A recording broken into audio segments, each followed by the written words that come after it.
ওগুলো? আরে মূষা, দেখি দেখি। ইয়ে মা, এই যে মূষা সেই ইসের মতন, যে দুটো মূষা, এই যে খুব সুন্দর মূষা। মূষা দিয়ে কি করা যায় জানো? চপ বানানো যায়। আমি তোমাদের চপ ভেজে দেব, বুঝলে? তোমরা চপ খাবে তো? তাহলে চলো চলো চলো, আমরা এক্ষুনি যে কুটা আরম্ভ করি, কুটে টুটে চপ বানাই দেব। তুমি দোল খাচ্ছ?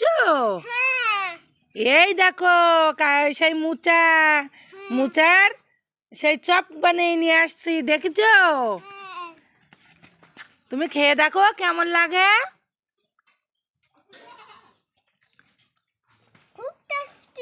খুব টেস্টি।